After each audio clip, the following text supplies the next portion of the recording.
ಬಸವನಾಡಿನ ಸಂಪ್ರದಾಯದಂತೆ ಎಲ್ಲರಿಗೂ ಶರಣಾರ್ಥಿ. ಶರಣಾರ್ಥಿ. ಇಂದು ನಾವು ವಿಶ್ವಗುರು ಬಸವಣ್ಣನವರ ಒಂದು ಬಹಳ ಮುಖ್ಯವಾದ ವಚನದ ಆಳಕ್ಕೆ ಇಳಿಯೋಣ. ಆದ್ರೆ ಅದಕ್ಕೂ ಮುನ್ನ ಒಂದು ಸಣ್ಣ ವಿನಂತಿ.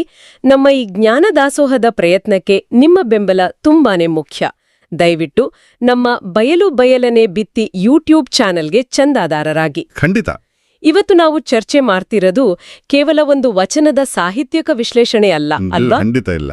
ಇದು 12ನೇ ಶತಮಾನದ ಒಂದು ದೊಡ್ಡ ಸಾಮಾಜಿಕ ಕ್ರಾಂತಿಯ ಕಿಡಿ ಅಂತಾನೆ ಹೇಳ್ಬೋದು. ಆಗಿನ ಜಾತಿ ಪದ್ಧತಿ, ಪುರೋಹಿತಶಾಹಿಯ ಕಟ್ಟುಪಾಡುಗಳು, ಹೌದು, ಅದನ್ನೆಲ್ಲ ಪ್ರಶ್ನಿಸಿ ಕಲ್ಯಾಣದಲ್ಲಿ ನಡೆದ ಶರಣ ಚಳವಳಿಯ ಪೂರ್ತಿ ಸಾರವೇ ಈ ವಚನದಲ್ಲಿ ಅಡಗಿದೆ. ಹಾಗಾದರೆ ತಡ ಮಾಡೋದು ಬೇಡ, ಆ ಅದ್ಭುತ ವಚನವನ್ನು ಒಮ್ಮೆ ಪೂರ್ಣವಾಗಿ ನೋಡೋಣ.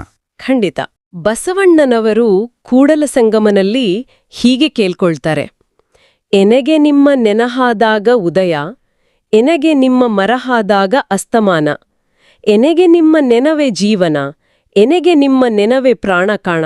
ತಂದೆ ಸ್ವಾಮಿ, ಎನ್ನ ಹೃದಯದಲ್ಲಿ ನಿಮ್ಮ ಚರಣದುಂಡಿಗೆಯ ನೊತ್ತಯ್ಯ, ವದನದಲ್ಲಿ ಷಡಾಕ್ಷರಿಯ ಬರೆಯಯ್ಯ, ಕೂಡಲಸಂಗಮದೇವ. ಆಹಾ, ನೋಡಿ, ಮೊದಲ 2 ಸಾಲುಗಳಲ್ಲೇ ಎಷ್ಟು ಆಳವಾದ ಅರ್ಥ ಇದೆ. ನೆನಹು ಮತ್ತು ಮರಹು, ಇದು ಸುಮ್ಮನೆ ನೆನ್ಪಿಸ್ಕೊಳ್ಳೋದು ಮರೆಯೋದು ಅನ್ನೋ ಸರಳ ಕ್ರಿಯೆ ಅಲ್ಲ. ನೆನಹು ಅಂದ್ರೆ ಒಂದು ರೀತಿ ನಿರಂತರವಾದ ದೈವಿಕ ಪ್ರಜ್ಞೆಯ ಸ್ಥಿತಿ. ಓಕೆ, ಅಂದ್ರೆ ಕಾನ್ಷಿಯಸ್ನೆಸ್. ಹೌದು. ಆ ಕಾಲದ ಧಾರ್ಮಿಕ ವ್ಯವಸ್ಥೆ ಹೇಗಿತ್ತಂತ ಯೋಚಿಸಿ. ದೇವರು, ಭಕ್ತ, ಇವರ ಮಧ್ಯೆ ಅರ್ಚಕರು, ಪುರೋಹಿತರು, ಸಂಸ್ಕೃತ ಮಂತ್ರಗಳು, ದೊಡ್ಡ ದೊಡ್ಡ ಯಜ್ಞಯಾಗಾದಿಗಳು. ಅಂದ್ರೆ ದೇವರಿಗೆ ಹತ್ರ ಆಗ್ಬೇಕಂದ್ರೆ ಇಷ್ಟೆಲ್ಲ ಮಧ್ಯವರ್ತಿಗಳು, ಇಷ್ಟೆಲ್ಲ ನಿಯಮಗಳು ಬೇಕಿತ್ತು ಅಲ್ವಾ? ನಿಖರವಾಗಿ.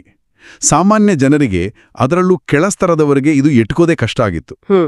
ಅದೇ ವ್ಯವಸ್ಥೆನ ಬಸವಣ್ಣನವರು ಪ್ರಶ್ನೆ ಮಾಡಿದ್ದು. ಅವ್ರು ಹೇಳಿದ್ದೇನು ಅಂದ್ರೆ, ದೈವವನ್ನು ಕಾಣೋಕೆ ಯಾವುದೇ ಹೊರಗಿನ ಆಚರಣೆ ಬೇಕಾಗಿಲ್ಲ.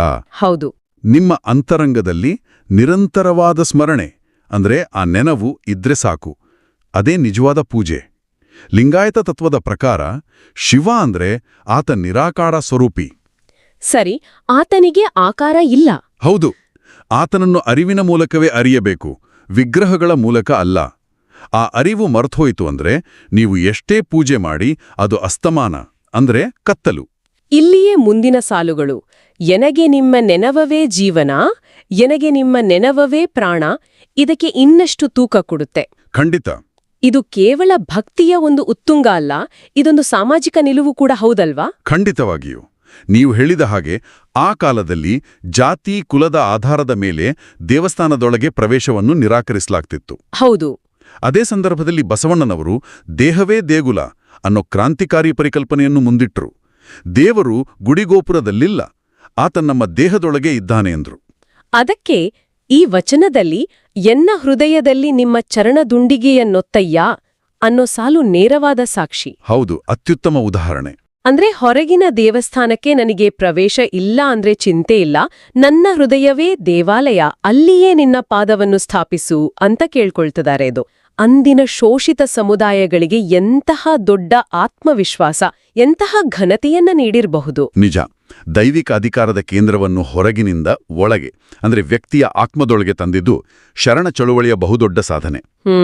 ದೇವರ ಜೊತೆಗಿನ ಸಂಬಂಧಕ್ಕೆ ಯಾವುದೇ ಮಧ್ಯವರ್ತಿಯ ಹಂಗಿಲ್ಲ, ಅದು ನೇರ ಮತ್ತು ವೈಯಕ್ತಿಕ ಅಂತ ಸಾರಿತು. ಹಾಗಾದ್ರೆ ಒಟ್ಟಾರೆಯಾಗಿ ಈ ವಚನದ ಸಂದೇಶವನ್ನು ಹೀಗೆ ಅರ್ಥೈಸ್ಕೊಳ್ಬಹುದಾ? ನಿಜವಾದ ಧರ್ಮ ಅಥವಾ ಆಧ್ಯಾತ್ಮಿಕತೆ ಅನ್ನೋದು ನಾವು ಮಾಡುವ ಕರ್ಮಕಾಂಡಗಳಲ್ಲಿಲ್ಲ. ಇಲ್ಲೇವಿಲ್ಲ. ಬದಲಾಗಿ ನಾವು ಸದಾಕಾಲ ಉಳಿಸ್ಕೊಳ್ಬೇಕಾದ ಒಂದು ಆಂತರಿಕ ಪ್ರಜ್ಞೆಯಲ್ಲಿದೆ. ಆ ಪ್ರಜ್ಞೆ ಜಾಗೃತವಾಗಿದ್ರೆ ನಮ್ಮ ಬದುಕು ಉದಯ, ಅದು ಮರೆತೋದ್ರೆ ಅಸ್ತಮಾನ. ಸಂಪೂರ್ಣವಾಗಿ ಸರಿ. ಇಂದಿನ ನಮ್ಮ ದೈನಂದಿನ ಜಂಜಾಟಗಳಲ್ಲಿ, ಈ ಆಧುನಿಕ ಜಗತ್ತಿನ ಗೊಂದಲಗಳಲ್ಲಿ ನಾವು ಆ ಆಂತರಿಕ ಪ್ರಜ್ಞೆಯನ್ನ ಮರೆತಾಗ ನಮ್ಮ ಬದುಕಲ್ಲಿ ಅಸ್ತಮಾನ ಆವರಿಸುತ್ತೆ. ಹೌದು. ಅದನ್ನ ಸದಾ ನೆನಪಲ್ಲಿಟ್ಟುಕೊಂಡಾಗ ನಮ್ಮ ಬದುಕು ಉದಯದ ಸ್ಥಿತಿಯಲ್ಲಿರುತ್ತೆ.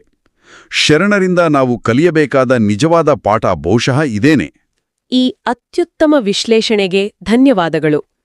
ನಮ್ಮ ಈ ಪ್ರಯತ್ನಕ್ಕೆ ಮಾರ್ಗದರ್ಶನ ನೀಡುತ್ತಿರುವ ಕಾಯಕ ಫೌಂಡೇಶನ್, ಹಿರೇಬಾಗೇವಾಡಿ ಸಂಸ್ಥೆಯವರಿಗೂ ನಮ್ಮ ತುಂಬು ಹೃದಯದ ಧನ್ಯವಾದಗಳು. ಹಾಗಾದ್ರೆ ಕೊನೆಯದಾಗಿ ಕೇಳುಗರಿಗೆ ಒಂದು ಚಿಂತನೆಯನ್ನು ಬಿಟ್ಟು ಹೋಗೋಣವೇ? ಖಂಡಿತ. 12ನೇ ಶತಮಾನದಲ್ಲಿ ಅಂತರಂಗದ ಅರಿವಿಗೆ ಕೊಟ್ಟ ಆ ಪ್ರಾಮುಖ್ಯತೆಯನ್ನು ಇವತ್ತಿನ ಈ ಟೆಕ್ನಾಲಜಿ ಯುಗದ ಬಾಹ್ಯ ಜಗತ್ತಿನ ಗದ್ದಲದ ನಡುವೆ ನಾವು ಹೇಗೆ ಉಳಿಸಿಕೊಳ್ಳಬಹುದು? ನಮ್ಮ ಬದುಕನ್ನು ಸದಾ ಉದಯದ ಸ್ಥಿತಿಯಲ್ಲಿಟ್ಕೊಳ್ಳೋದು ಹೇಗೆ? ಆಳವಾದ ಪ್ರಶ್ನೆ. ಈ ಪ್ರಶ್ನೆಯೊಂದಿಗೆ ಇಂದಿನ ಚರ್ಚೆಯನ್ನು ಮುಗಿಸೋಣ.